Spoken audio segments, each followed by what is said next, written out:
All right, now you have a quote on your website which reads, "Connecticut should not just publicize that it is open for business, it must prove this by its actions." So I was wondering if you could elaborate on this. Yes, I absolutely really feel that this is something that state government leaders and anyone that comes up to Hartford should take to heart. And that is because oftentimes when we say we're going to be business friendly, and Connecticut is one of the least business friendly states in the country by so many measures, you can just look at U.S. News Report, CNBC, CEO Magazine, all CNN Money have all rated our states, and Connecticut comes at the bottom as far as being business friendly. That is partially because a lot of its policies really attack businesses. For example, like proposing a new tax on bonuses. If you happen to do well in Connecticut, we're going to tax you because you made an extra for doing something really well in your business. Another example is the film tax credit that was put in place a couple of years ago. It was actually a very good idea, and it was proposed by a friend of mine, a Democratic Speaker of the House, Jimmy Amen. And I supported it wholeheartedly and even testified in favor of it and so on. What that did was it created a tax incentive, 30% reduction in your taxes if you are start or produce a film in Connecticut. Well, guess what? You saw it yourself. All these films were being, and all manners of folks from Hollywood were showing up in Connecticut and doing their filming here. But yet, the following year, and then the year after that, many of those same advantages were being dismantled. So instead of being able to depend that Connecticut is going to have a good advantage for certain industries if they come here, they don't really mean it, do they? If in the following years they just pull the rug out from underneath them and change the rules. So we have to be consistent if we're going to do something well, or we're going to attract a certain business or make it less costly for them to be here. That's what I mean about really meaning it. If you say you are, then you should show it by the various policies that you put in place. All right, let me ask you something on this same topic that I asked your opponent, and I talked to him a little bit about the Research Triangle Park in North Carolina, where they took the 3 universities, they took specific businesses that they wanted to attract around those universities, and they laid out certain things for those businesses, and he said that's something that we need for Connecticut. I want you to get your thoughts on something more specific like that. Oh, I agree with that wholeheartedly. In fact, one of the very first proposals I ever put in Connecticut when we were a more business-friendly place was R&D tax credits for small beginning life science companies. It did pass, by the way. And we also had a tax carryover provision that if you got a tax break, but yet you made no profit as a small beginning business, you could sell that tax credit to a very profitable, say, pharmaceutical, and they could give you the cash so that you could put it in your business for you to grow. It was very attractive. Again, all of these good proposals have been systematically taken away over the period of years, which is very unfortunate.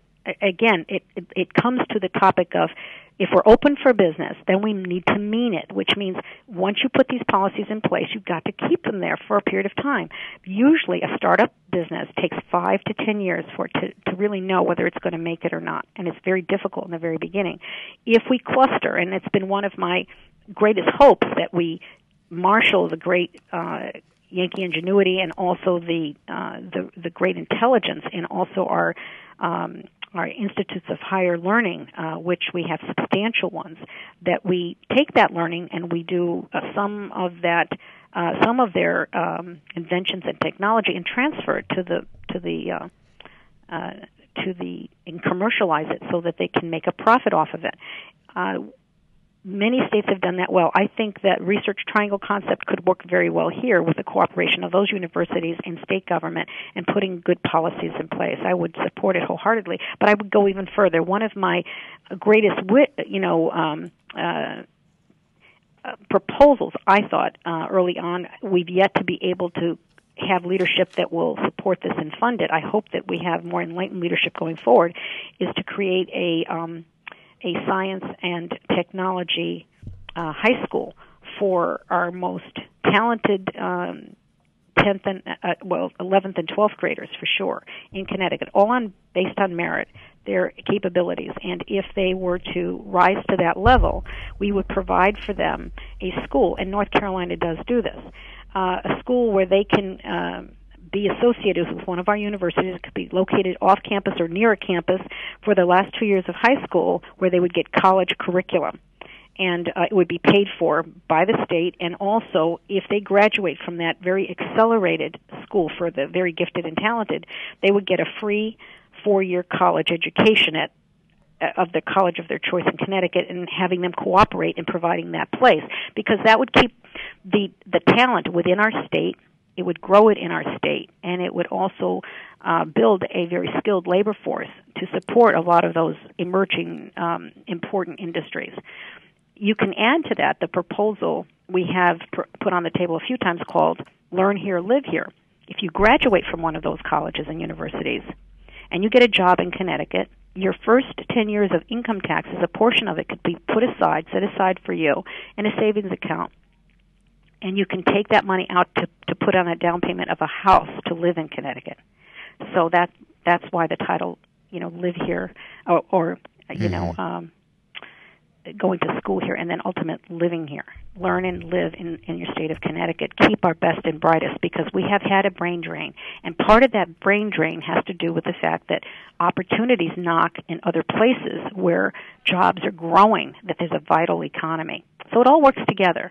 But yes, absolutely, we should be encouraging and helping to grow some of our some industries that are leading edge, and would create a really good environment to incentivize our young people to stay here, but including recognizing the geniuses that are in our communities, the young people that have so much talent that could be our future inventors.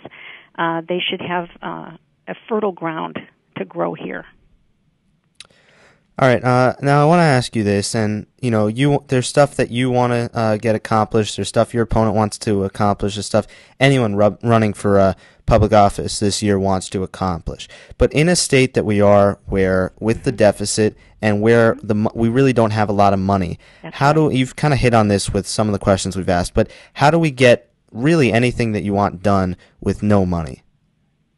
Well, there are ways that we can do that, and that is to relieve a lot of prohibitions. One of the things that allowed for us to say start up a greenway was to take away language that prohibited that from occurring in state statute. We can create a more flexible environment. Education is a very good example of that, where you can create great improvements in our public school systems by relieving a lot of them of particular mandates or restrictions to allow for more flexibility in the classroom for both the educators and for the students and parents and the administration. We should be rewarding really good teaching by incentive compensation rather than just strictly going by a union contract. We should be creating an environment where rigorous curriculum is expected and demanded. We can elevate that curriculum. I think that we do not set high enough expectations. We can provide incentives as well for communities to have the freedom to take open space and utilize it for their own purposes, and for protection of farms and so on. There are many different things that we can do that don't require cost, but particularly as it surrounds our educational system. And for me, that is an important focus.